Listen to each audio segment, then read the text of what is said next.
But it wasn't until Joe posted or talked with David Goggins about testosterone that the science behind it really blew up. Right. Ice bathing before exercise. And I'm like, I want to find out how it is to do it before, and then we go CrossFit. But food, sunshine, cold, exercise, these things are not money. They're biological. When you pre-cool or per-cool your workout, your mitochondria are like, oh, this is great. We don't have a heat problem anymore. We can keep putting out the ATP. We can fuel this exercise. You get more endurance. You get a bigger peak. Now, they say if you're, in there for more than 4 minutes, you're just showing off. But I like showing off. They make it so easy. Why would you raise a chicken when you have DoorDash on your phone? For the same reason I jump into the cold, because it's not convenient, it's uncomfortable, it takes work, it takes dedication. So from this point forward, whenever someone, first of all, I don't go to regular doctors anymore, because unless it's, I break my leg and they need to patch me up. But anything that's got to do with chronic disease, there is nothing that can tell me that I feel like would help me, because they don't understand or don't want to understand the root cause. They want to treat the symptom. What possesses an Austrian guy to move to Georgia in the United States and become a farmer? So now I'm trying to get back to more seasonal eating. Nobody says when they go to McDonald's, are the quarter pounders in season today? Because it doesn't make any sense. But if you eat spinach every day, problematic. What are you doing? Yeah. But the one thing you can eat, you can find, and you can eat every day is animals. We're so disconnected from our environment that we need a television to tell us whether it's raining. And I consider myself, incredibly lucky that I get to try those things, make money doing so, and get healthier at the same time. I get paid to be healthy. And it's awesome. Are you ready to revolutionize your health and reconnect to your primal self? Welcome to the Primal Shift Podcast. One company that's bridging the gap between skincare and skin health is our sponsor, OneSkin. I've been using the topical supplements for the face and body, and I was quite impressed with the improvements in my skin's appearance. Their OS01 peptide is scientifically proven to target cellular aging, helping your skin look, feel, and behave as if it was younger. As a listener, you'll get 15% off your first OneSkin purchase with code MCOMER at oneskin.co. That's ONESKIN.co. And now let's get back to the episode. Whatever he wants to. All right. Well, welcome back to the Primal Shift Podcast. We have a very special guest, Tom Seeger. And I'd like to hear from you, why is intentional cold exposure so terrible for our health? Because it doesn't feel good. And then we, shoot, you're asking me a trick question. I feel like Marissa Tomei and My Cousin Vinny. It's a bullshit question. And I know why you're asking me, because there's so many people on Instagram or YouTube, and they're saying, cold exposure is the worst thing that you can do for your health. You're going to burn out your adrenals. Right. And you know what else will kill you? Exercise. Yeah. How fast stress. Of course, stress feels bad. Of course, stress isn't meant to be fun. And how else are you supposed to get stronger? You need a little bit of cold, and then you need recovery from the cold. You need a little bit of exercise, and a lot less than people actually make it seem. Maybe 60, 70 minutes a week of weightlifting or strenuous exercise is enough to move all the markers in your favor. But you also need rest. You need light. You need dark. You need fasting. You need feasting. You even need periods where you're thirsty. And I don't care what the army says about drinking 8 gallons of water a day. A little bit of thirst is good for you. And cold is one of those things that our ancestors could take for granted, and we can't. If you think about just a hot shower, I assume you have indoor plumbing, right? We do. If I got a hot shower, when were water heaters invented? When you think back, like how far back do you have to go to before you couldn't really take a hot shower for granted? Is it 100 years? Probably. Indoor plumbing is a pretty new thing. Yeah. It used to be if you were taking a shower, it was cold. If you were taking a bath, you either had to heat it all up, on your stove with wood, or you were doing it cold. Right. The ancestors could take cold for granted. You and I, We have heated leather seats, you know, we're so comfortable, Yeah. and the comfort is killing us. Yes. But when you want to sell something, you don't sell it by saying how bad it feels. I mean, unless you're Joe Rogan and you go on there and you go, oh, I got colder because it sucked worse. You know? The reason that we get cold is because we want that hormetic stress that makes us stronger. But if I'm going to sell you a vacation or a spa or a luxury product, I'm going to say, oh, it feels so good to spend this money. And the next thing you know, I'm making money and you're more poor. Cold is the opposite way. You need the cold. If your body is adapted to expect some cold, and it doesn't take a lot. Just like your body is adapted to expect some exercise, expect some sunshine. Cold is an essential part of our health, but that doesn't mean it's any fun. Right.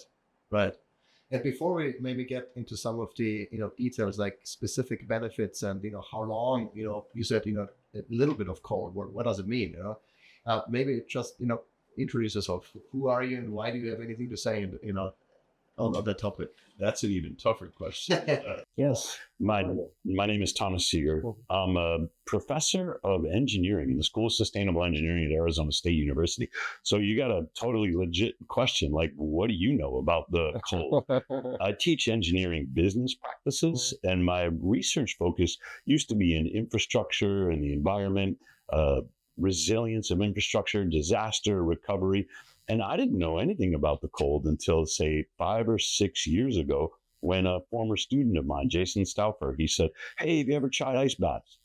Nope. Have you ever heard of Wim Hof? Nope. But he invited me into this ice bath group. I'd been doing cold showers, which made me angry, but I thought they would toughen me up, so I got to stick with them. And once I found the ice bath, I was like, this is great. Totally different response than the cold shower. The first 15 to 30 seconds of the ice bath, terrible. But after that, you get a sense of calm, meditative relaxation. I'm like, oh, this is great. We wanted to keep it up. So, we started buying a lot of ice. We live in Phoenix. We're doing it in his backyard. And 150 pounds of ice lasts about 5 minutes, in the Phoenix summer. Yeah. And we thought, that's kind of nuts. We're engineers. We should build a machine. So we did. It makes its own ice. It's a refrigerator wrapped around a stock tank at the time. We still have some pictures. It's incredibly ugly.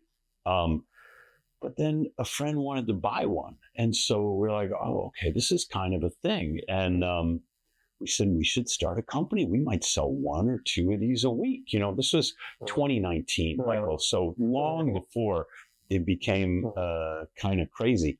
And it was just a hobby, really. But then I got my blood work back. And, I'm trying to take care of myself. I'd lost a lot of weight. I'm trying to stay healthy. So I said I should get my blood panel. Cholesterol's done. The whole male panel. Testosterone is in there. That's good. But my PSA, my prostate-specific antigen, elevated.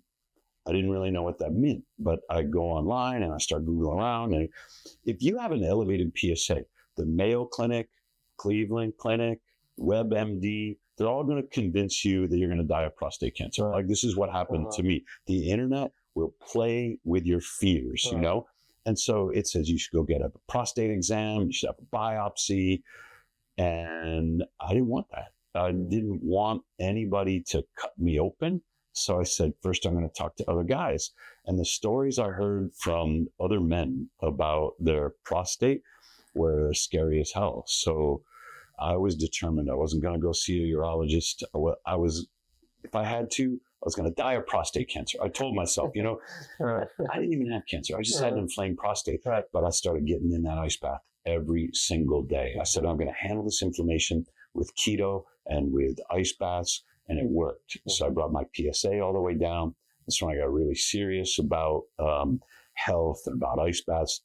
I knew I had to get to the library because I'm a scientist and find out how is this working. Ice baths are great for inflammation. But when I got my panel done again, my testosterone had gone through the roof. So I was in like 700, which your doctor will tell, maybe I was in my early 50s, like 52. Say, oh, that's very healthy. You're doing great, Professor Seeger. but I'd gone up to 11.8. And so what would explain that? Turns out that there was a study done in Japan in 1991. If you do your exercise and then you're cold, your testosterone goes down. But if you do your cold and then your exercise, just reverse the order, testosterone goes up.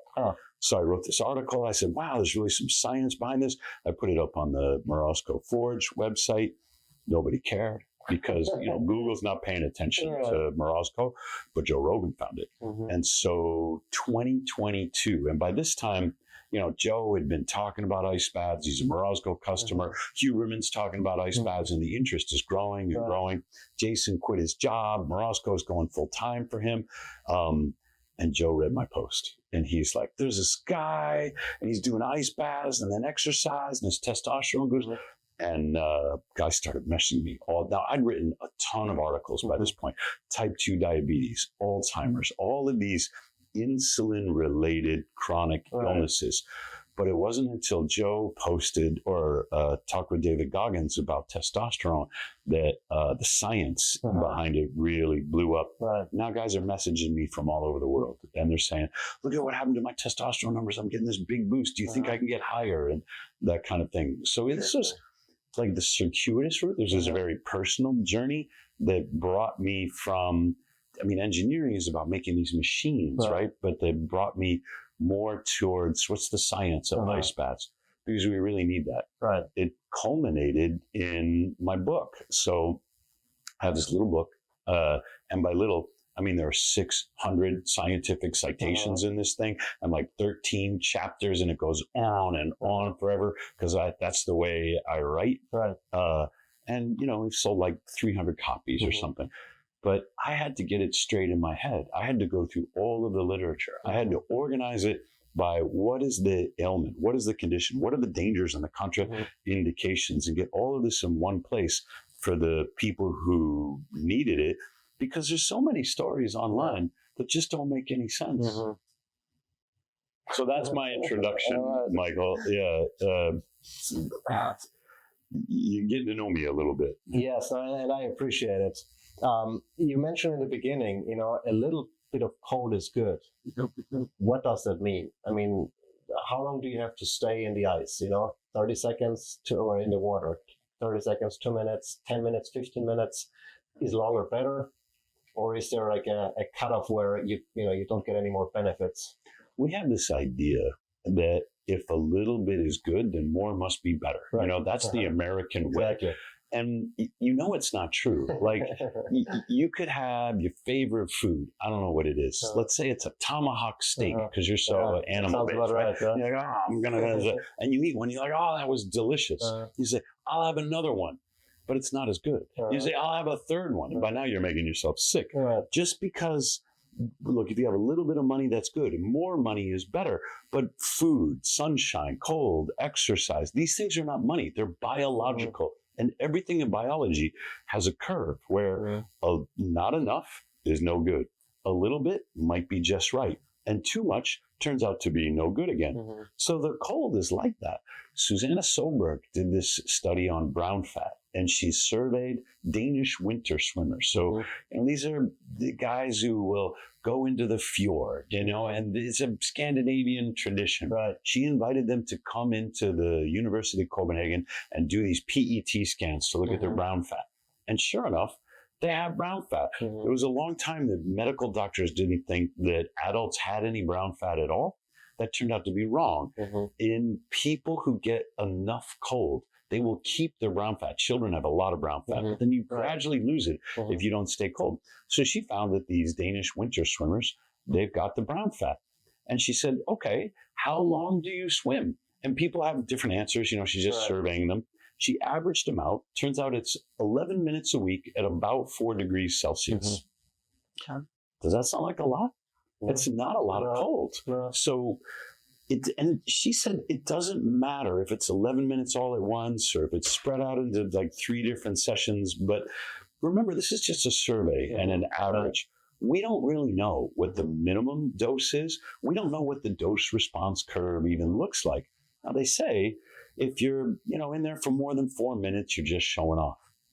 but I like showing off. Sometimes I'm going to show off. And I think it's a pretty good rule of thumb. If you're just starting out, you go cold enough to gasp. So you get in your, and that might be 50 degrees. Or if you're European listeners, it could be like just in the low teens Celsius. And it's fine. You're going to feel that gasp reflex.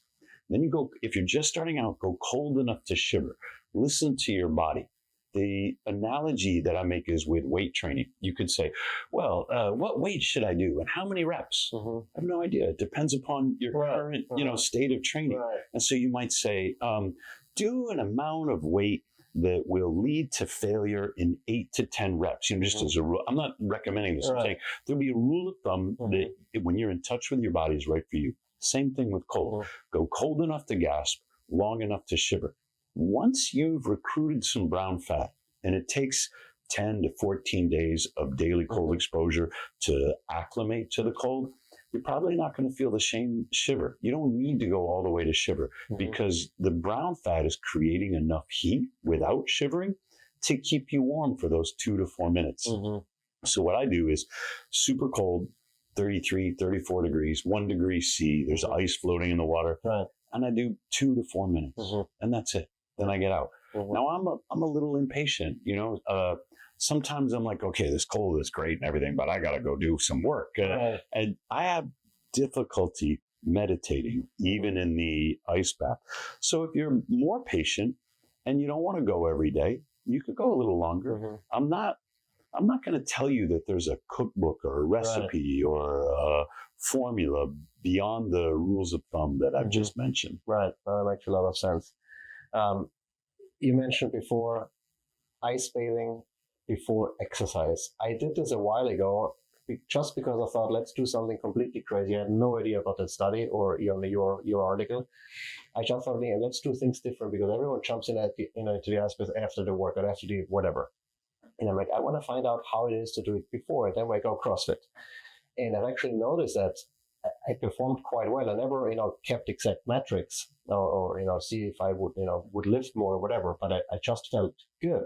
And it's interesting, but I never, continued doing that. But now knowing that, I will. I think I'm going to switch that around and go in. Do it that way. Pre-cooling, it's called. I didn't know this.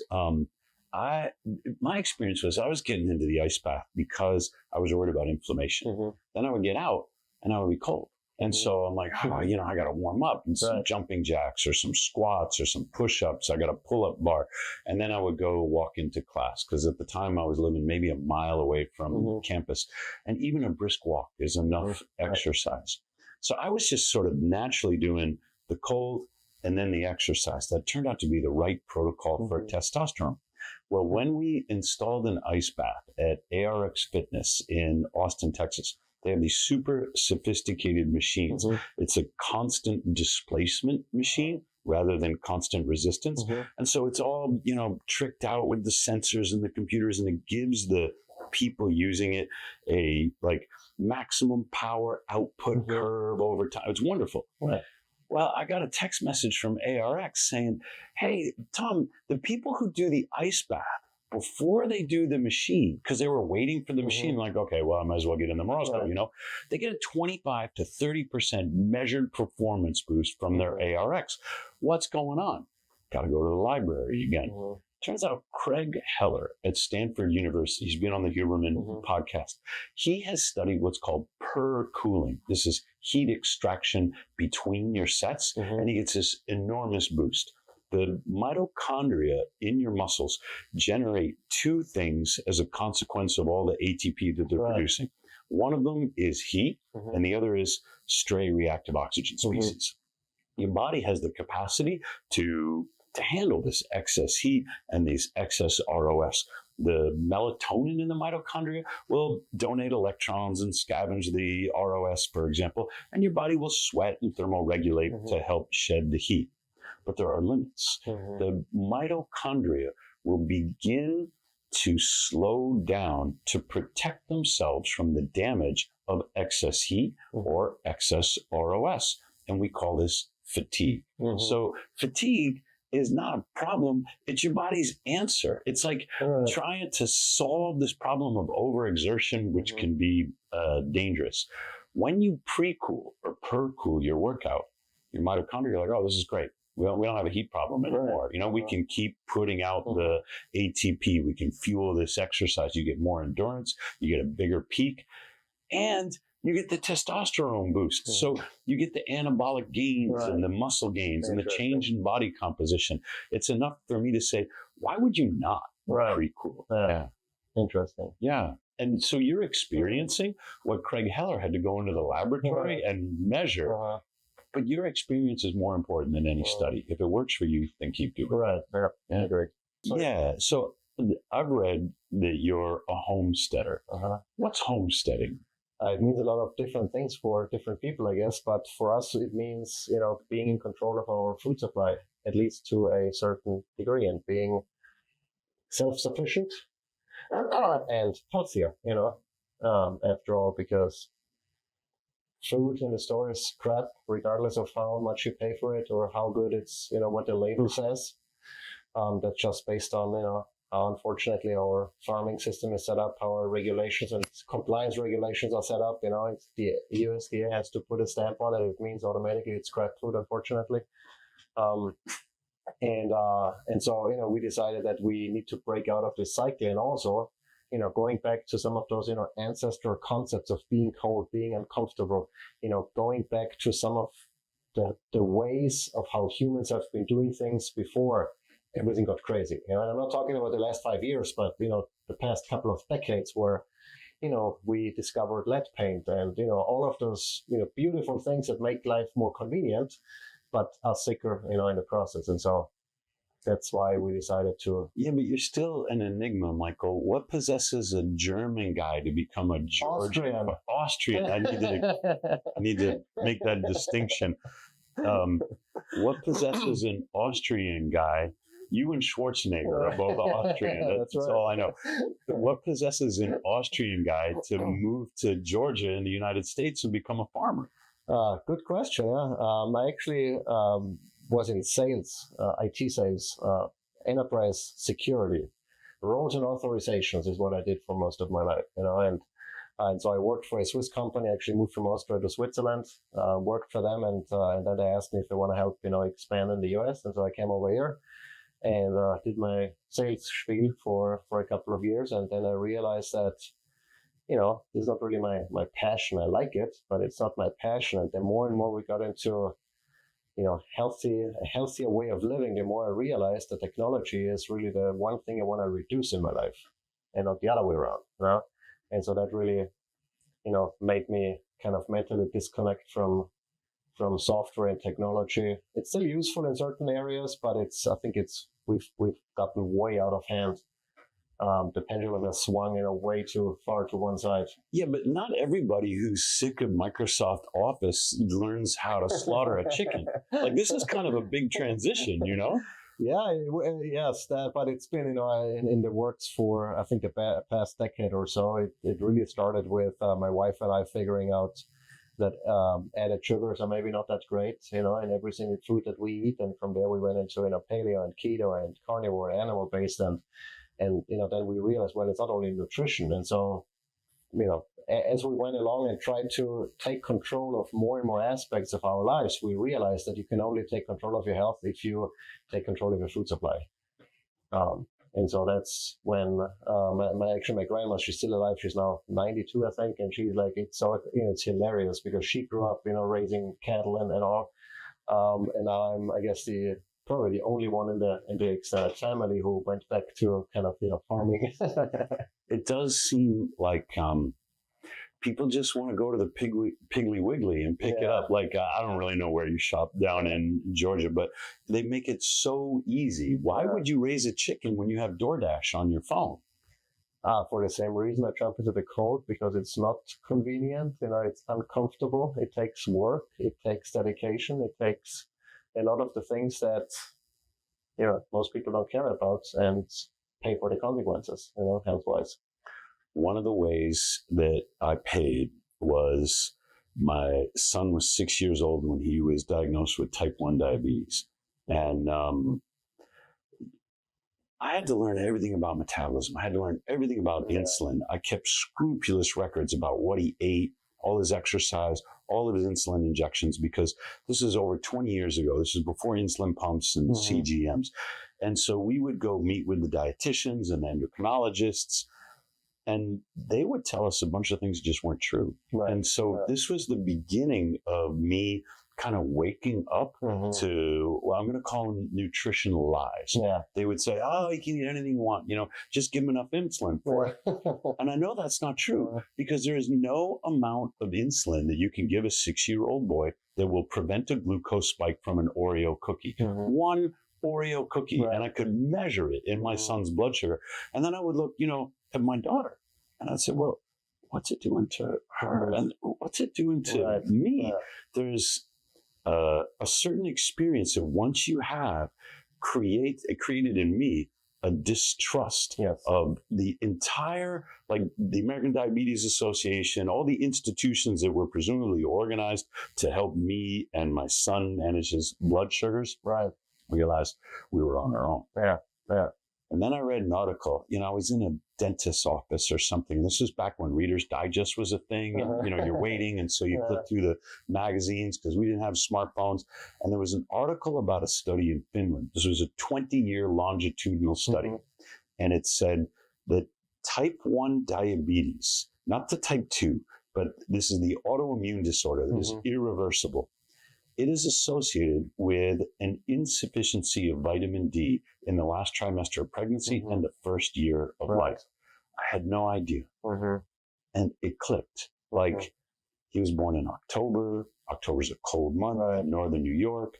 My wife wasn't getting enough vitamin D. He wasn't getting enough vitamin D. And that's not a certainty, but it just means increased risk. Right. And it made me think, what else don't I know? Yeah. Like, what more do I need to learn? So by the time I got my elevated PSA, you can understand why I didn't want to go to the doctor. Because that's just, once you enter the allopathic medicine, like, establishment, there's a cascade of events. There's always 3 more tests that they want to run until they find something wrong with you and keep running up the bills. And they tell you not to worry about it because your insurance company is going to pay for it all anyway. That is the moment where you have lost control over your own health. So now I own an ice bath company, and the idea here is to allow people to take charge of their own metabolic health. You don't have to make any changes to exercise. You don't have to make any changes to diet. If you're willing to get into the ice bath for a couple of minutes a day, you will improve your insulin sensitivity. You will build brown fat. You will stimulate mitobiogenesis. You will correct metabolic disorders. And it only takes a couple of minutes of discomfort a day. That's the first lifestyle change that people can do to reduce the risk of every single risk of death from chronic illness in the United States. They all have their origins in insulin resistance. Ben Bikman wrote a great book called Why We Get Sick. And you can sort of condense it down and say, we get sick because of metabolic dysfunction. That's exactly right. And funny enough that you said, the loss in trust in the medical community, because we had the same similar experience. Our second kid, our son, was born prematurely, and there was already issues during the pregnancy, and my wife was admitted to the hospital a couple of times, and then at some point they said, we need to, get him out. And it was at 30 weeks and 6 days, so significantly earlier than what we would have hoped for. And they're like, because you can see, they had explanations, but they couldn't really say, is there anything truly wrong? It was just, let's, just in case, let's take him out, Unfortunately, he's completely fine, and, he's growing, and everything is good. But I'm like, at that point, I'm going to question every single thing a medical profession tells me, because some of it just does not make any sense. It almost appears as if, we can treat that symptom. We don't really understand and want to understand what the underlying reason is. I mean, what is the reason why, even if there was something wrong, why it got to that point? What did my wife and I maybe do leading up to the pregnancy and during pregnancy that, might have caused a complication? If there was one, because we still don't know for sure, considering that he is completely healthy, and other kids that were born at, most of them have some sort of kind of, long-term issues where you can tell, oh, that's a preemie, Yeah. And I'm like, so from this point forward, whenever someone, first of all, I don't go to regular doctors anymore because unless it's, I break my leg and Yeah. they need to patch me up, they can do that very well. But anything that's got to do with chronic disease, there is nothing they can tell me that I feel like would help me because Yeah. they don't understand or don't want to understand the root cause. They want to treat a symptom. They're drug dealers and that's okay. Yeah. If you need drugs, but anything else, you really have to do your own research, which is at the end of the day ridiculous because why do we have medical professionals? What you say about your son, it brings up a lot of difficult emotions. Like as a father, I felt ashamed that I didn't understand what was going on with my son. I couldn't diagnose him. Like I just thought he had the flu. I was giving him orange juice because that's what my mother did for me. She Right. thought orange juice, vitamin C, and this is a healthy thing. Worst thing. Like Yeah. I was just making it worse Yeah. for him when I wanted to be making it better. Now I know orange juice is poison. I don't care whether you're diabetic or at what age you are. Orange juice is not good for you. A whole orange is a different story. But once you've juiced it, then it just becomes like a diabetes delivery mechanism. I So was going to liquid diabetes. Yeah, like yeah. beer. great. And that contradicted my expectation of myself as the protector, as the father. Of course, I felt shame and guilt, like the diabetes was my fault. And I took those negative emotions and I channeled them into trying to learn everything I could about it, manage it better, do a better job caretaking for him, and really come to understand it. But I don't think that the shame has never really gone away. And maybe as a motivator, it's good. And maybe I'm overreacting. But when a dad has a child who's suffering, I think a lot of things go through his mind. Like, what did I do wrong? What could I have done better? Where did I mess this up? And I think that's especially true when your pregnant wife is in the hospital. She's not capable of, Right. she's already debilitated. Right. This is all on you. You have to be the brains and the decision maker. And when they come to you and say, we want to get your son out, darn right, you're going to have questions because whatever happens, they move on in their career. Right. You have to live with the consequences for the rest of your life. True. And the other nuance to that is, if you feel, okay, no, we got to do something different, this doesn't feel right, then there is still, that remaining doubt. My wife told me so often, when we changed from the standard American diet to paleo and later keto, it's like, what if we are wrong, What if it turns out that everyone else is right, that keto is terrible for your health? And unless you're really convinced of your truth, that can also be incredibly difficult for many parents that want to maybe do better, but the pediatrician says, no, the kid needs to eat whole grains, and drink orange juice and, let him at the ice cream because, otherwise it's going to be, I don't know, psychological issues because all the friends are eating it, or whatever, And so I think that's a very difficult aspect as well. And what has helped me is to think back, okay, what have humans been doing for a very, very long time? However much time you think humans have been on this planet, because some people don't believe it's been very long. But however long it is, it might be a few thousand years or a few million years, but it's different to what we do now, and whatever is right, it's not what we're doing now. So let's say that you think it's a few thousand years and your best understanding comes from the oldest texts, that we have at our disposal. Right. You're like, I'm going back to the Old Testament. You know what they didn't have in the Old Testament was protein bars. And I'm not even, there's probably worse things, but you know what they didn't have? They didn't have Reese's peanut butter cups. So there used to be these traditional rules about eating that people followed them. They didn't necessarily understand why, but they worked. So let's take a look at this so-called Mediterranean diet. There's no such thing as the Mediterranean diet. I mean, there's the Mediterranean Sea, and there's all these different cultures around the Mediterranean Sea. But people have a concept of what this means. It's not what you eat. It's when you're not eating. One of the things about all of the cultures around the Mediterranean is that they have strict religious rules around fasting. That could be Lent, or it could be Ramadan, or it could be anything, right? And they tell you when not to eat. Right. It's not the olive oil. It's not the fish. I mean, those are fine things, but it's the fasting that goes into this diet. Right. Then when they bring it over to the United States and they market it as the Mediterranean diet because they want to sell you olive oil there's like 70% canola with a log failing or something like that and tell you that it's healthy, they forget to tell you that you're not supposed to eat during these. There's like 180 days worth of fasting in, the Orthodox Christian calendar. Don't quote me on that because it's not my area of expertise. This idea of what you're not eating is probably more important than what you are eating. Right. The scientists from Harvard in the 50s and the 60s that were paid off by the sugar lobby to, as the Cold War is accelerating and we're like, no, we don't want to import sugar from Cuba or whatever. They tried to convince us that it was fat that was making us sick and margarine would be healthier. They tried to convince us that sugar doesn't really have a lot of calories, so you don't really need to worry about it. And it was all a bunch of lies that enriched the corporations that paid them to produce this so-called science. Now, who do you trust? Yeah. Well, you trust your own experiences. I started with keto maybe 4 years after my son was diagnosed. When he was in the pediatric of intensive care ward, our pediatrician, who was our next door neighbor, I trusted him with everything, right? He said, your son was probably a couple hours away from a coma. He's in a condition called ketoacidosis. As your body switches to fat metabolism, it produces ketones. It can change, in a type 1 diabetic, it can change the pH of the blood.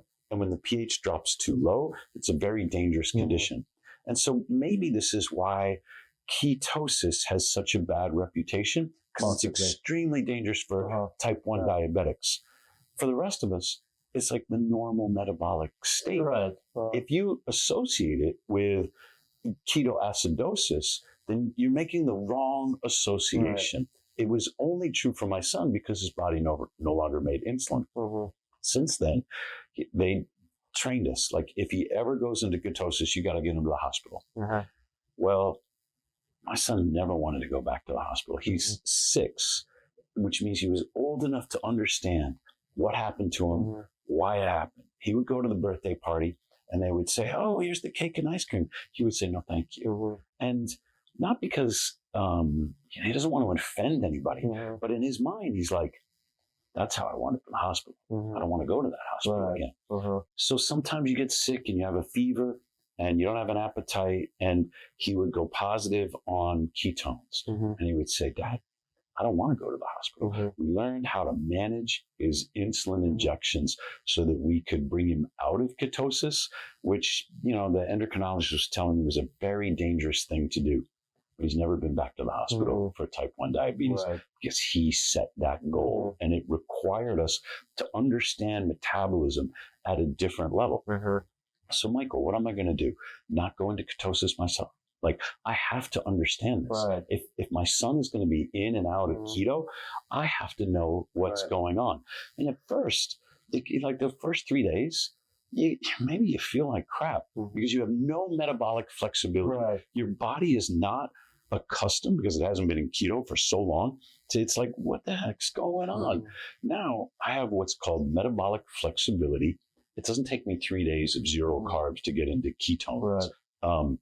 I can pop that urine stick like after 4 minutes in the ice bath because I'm pretty low carb, but I go in and out of keto, which seems to me like a healthy way to do it. Same here. And I think the other nuance to trusting or not trusting doctors is that very many of those experiments, especially in the nutritional world, are very easy to do. And if you don't know, is this guy right or someone else right? Just try it out. Find out. There's no harm. Not eating anything but meat for 2 weeks is not going to kill you. Or eating only rice for 2 weeks is not going to kill you either. It might not make you feel great, but you're not going to die.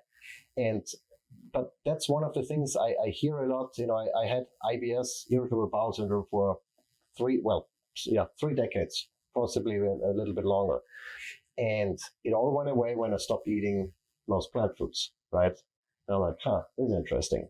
And then the more and more I discovered, that all foods have, or all plant foods at least have defense chemicals, right? Because nobody wants to be eaten, not an animal, not a human, not a plant.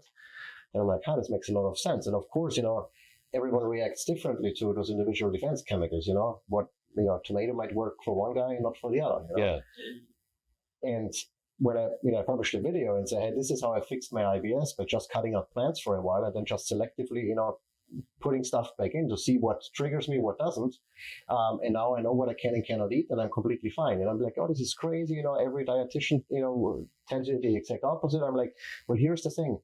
Just try it out. Just eat only plants for a while and see how you feel. Then eat only meat for a while and see how you feel. And you'll realize probably if you eat only meat, you'll feel way better than eating only plants, And it's a very simple experiment. I don't know why people are so reluctant to self-experiment a little and just listen to their body and see how they feel. I think most people don't even want to feel anything, or at least not be in tune with their own body. They don't want to know, they just want to do whatever they do without much thinking and without much feeling. And that's just a shame, because most of everything you can figure out relatively quickly yourself. If you cold plunge for a couple of days and you're like, how do I feel after getting out?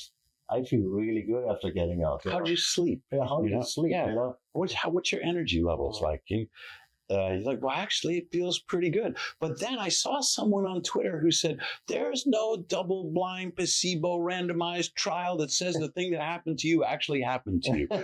Feeling and thinking are two different things. We, in the United States, we are products of the Enlightenment. I just finished reading Walter Isaacson's biography of Benjamin Franklin. He's like the original American scientist and inventor. Wonderful story. And he epitomized the American view of the Enlightenment. In France, maybe it was Descartes or Voltaire or one of these other guys. It was Descartes who said, I think, therefore I am. Mm-hmm. He could have said, I feel, therefore I am. He could have said, I act, therefore I am. Right? But the Enlightenment privileged the mind and the thoughts to the point where now, at least in the US, we've lost track of what feelings even are. Yeah. We don't even know what's the difference between a thought and a feeling. Mm-hmm. And that we're so out of touch with our body. Like, I'm a professor, and on campus, the faculty think like the whole rest of the body is just something you have to bring your brain around to meetings, or, they're so out of touch with everything happening below the neck. And I think that's emblematic of something that happens in the American society. Yeah. So we are, in our school system and in our culture, we are taught to be disconnected from our own feedback mechanisms, as if we could only learn out of books or in a lecture. And I'm a teacher, for goodness sakes. Nothing matters more than your N=1 experience. Right. I don't care what the Lancet or the BMJ study or the clinical trial or what the p-value is. If it doesn't work for you, it doesn't work for you. Right. Yeah. Michael Pollan wrote this great book called The Omnivore's Dilemma. It's very, it's great reading. And then he sort of sums it up as if, it's just this irreconcilable issue of what should the omnivore eat. And I thought, wow, that's fascinating. And now I look back at that book and I'm going, nope, he's just wrong. No, you should be eating meat. You should be eating fish. You should be eating animal products. Think of plants as medicine and flavor. Right. But that's not food. Right. Not for us. And so people are going to get angry at me sometimes. But I'm finding out what works for me. Because my ancestors are from the North Sea, I've been giving this some thought. Do you think like my great, whatever it was, grandmother would pass up blueberries in the summertime? No way. She's like, this is fantastic. Let's get all these blueberries, So eat the blueberries in the summertime. But there is nowhere in my evolutionary history that, it was getting blueberries made in Chile flown up to the Kroger's in Arizona for the winter. It doesn't make any sense. So now I'm trying to get back to more seasonal eating. If you're on the farm and you're raising your own food, you can't help it. The weird thing about America is we think we're supposed to go to the restaurant and order whatever we want. You know, nobody says when they go to McDonald's, are the quarter pounders in season today? You know, because it doesn't make any sense. When the food comes out of the factory, it transcends all space and time. But if you're on the farm, maybe you just don't have that today. That's not what we're cooking with. So I favor the seasonal approach because food is about the way it makes you feel. And sometimes that's the story that comes with it. And sometimes it's all, like you say, in your gastrointestinal tract and your energy levels. And I actually proposed an experiment a couple of episodes ago where I said, you know what? If you don't know what to eat and you're sick of hearing a million different opinions, just eat wherever you live right now. You know, especially if you've been living in this place for generations. You know, just eat what's available. What you could theoretically hunt or gather. You know, whatever's in season. You know, that's what you eat. You know, you're likely not gonna be overloaded with oxalates because spinach is only growing for 2 weeks in a year or whatever the case might be. You know, so but if you eat spinach every day, problematic. You know, what are you doing? Yeah. But the one thing you can find and you can eat every day is animals, right? Fish. They don't care whether it's winter or summer. Like they're swimming around and they're ready for you to catch them, you know? And so I favor your approach because you're more connected to the land and the sun and the season and the weather. And all of our human evolution is in an environment or was in an environment that is connected. It's only now that we have central air conditioning, that we have, you know, high emissivity windows to reduce our electric bill or something. We are not. Arizona is a great example. We call it the Valley of the Sun. And, you know, sometimes it's 45 degrees C. So it could be like 120 at the absolute peak at the airport, you know. That's dang hot. You'd think that with this much sunshine, people would have plenty of vitamin D. No, they don't. Because they don't go outside in that sun. They stay in their car and their air conditioning. We're so disconnected from our environment that we need a television to tell us whether it's raining. And which is the most preposterous thing, you know, the weather report in Arizona. That's a different level of existence. And it requires some conscious effort to reconnect us with our environment. And that's incredibly, I think, difficult for many to, at the end of the day, do things differently than everyone else is doing. And, you know, more so my wife, you know, has kind of had her struggles over the years to be just different, you know. When someone says, hey, you know, let's go out at night, I'm like, what do you mean go out at night? You know, it's, you know, 8:30, lights out, you know, or whenever the sun is gone, you know, that's when I'm gone, for the most part. And so, but it's literally like a switch. But once you make that switch, once you feel comfortable being uncomfortable because you're different, then everything else that's uncomfortable, you know, is so much easier. Because if you can be uncomfortable in society, you can get comfortable in the cold, you know, or in the heat or whatever.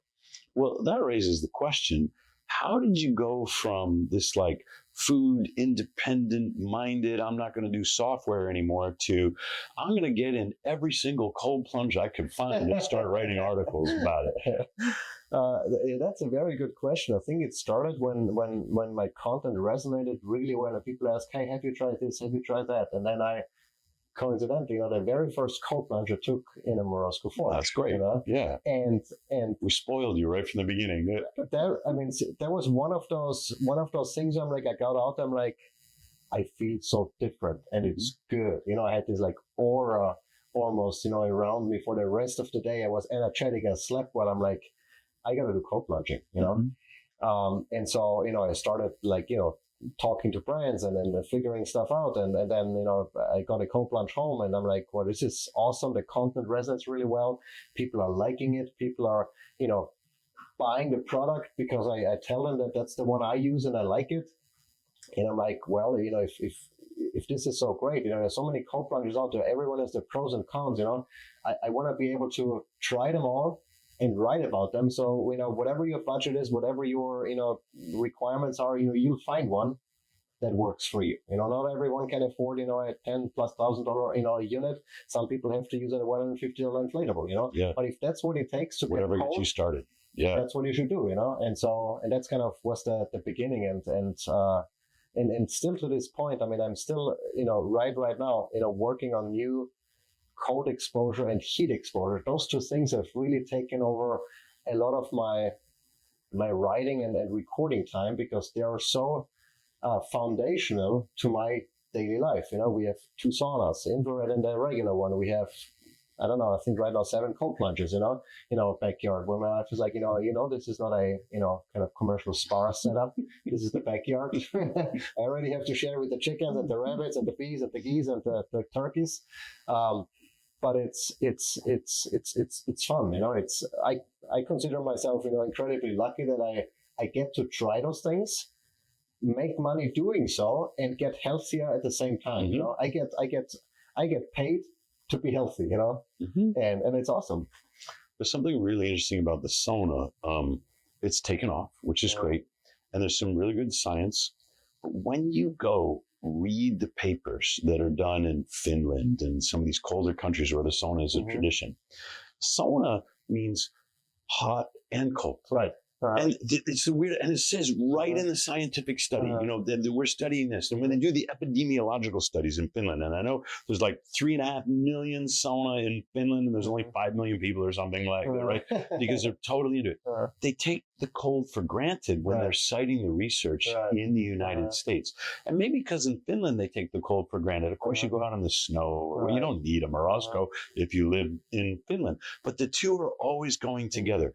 It's not just the hot box without the cold experience. None of the data means a dang thing if you're not doing the thermal contrast therapy.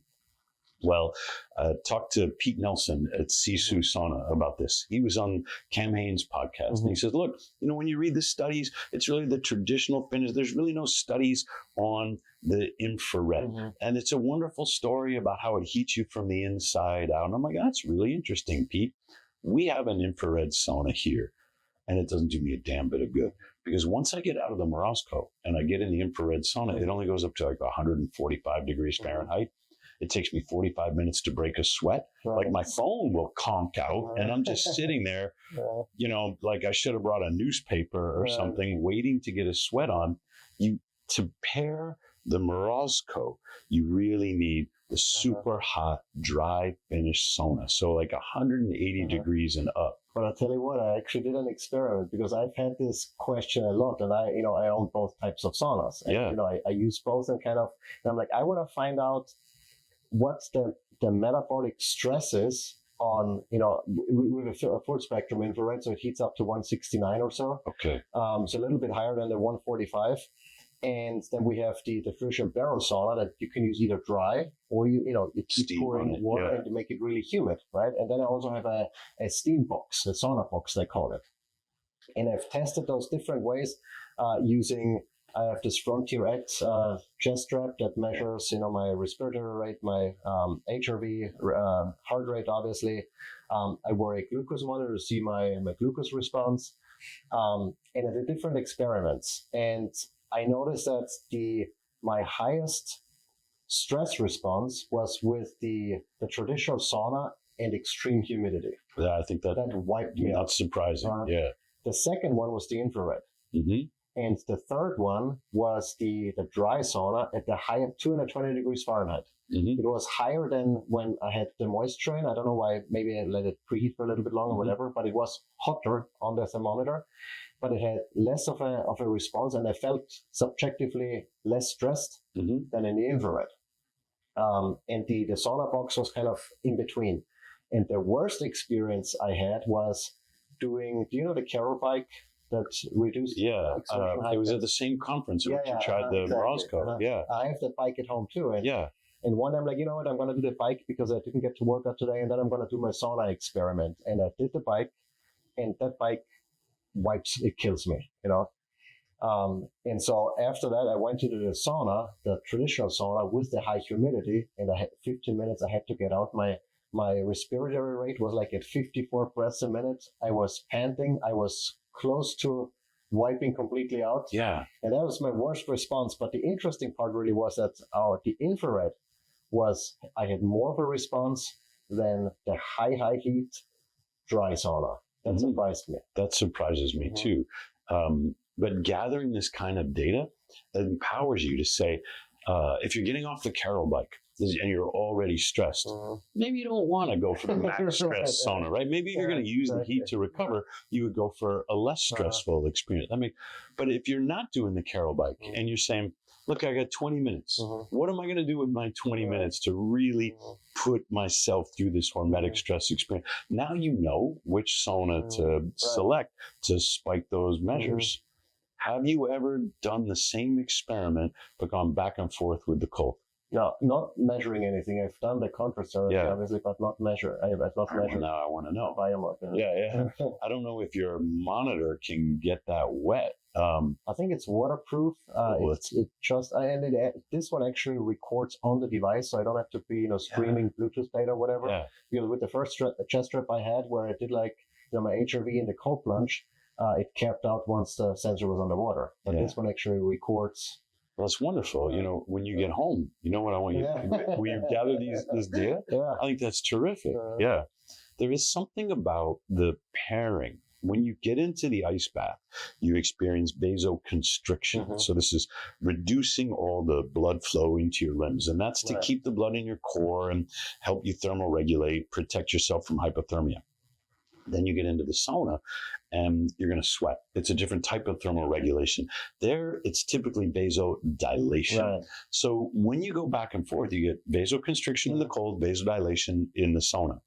But some people will use a hot tub for their heat instead of the sauna. And this, ironically, is more vasoconstriction. And they don't realize that they're not getting the same vasodilation. Right. They feel warm.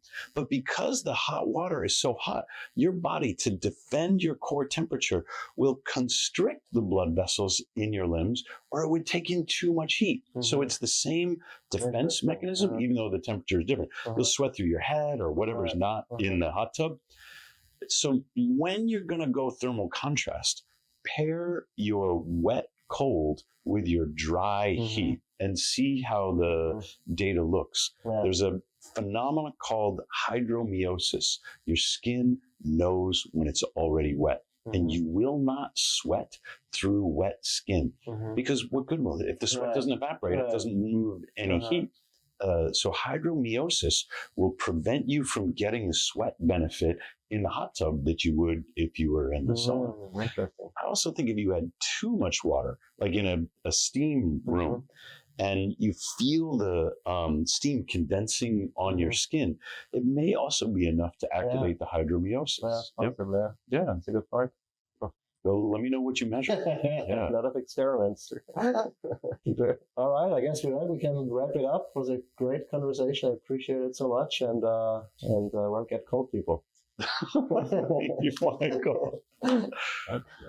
In the next Primal Shift podcast episode, we're cutting through the noise surrounding beef. Is it really a heart killer? Does it cause cancer, harm the environment, or lead to weight gain? We're tackling these myths head-on and uncovering the truth about one of the most ancient, nutrient-dense foods on the planet.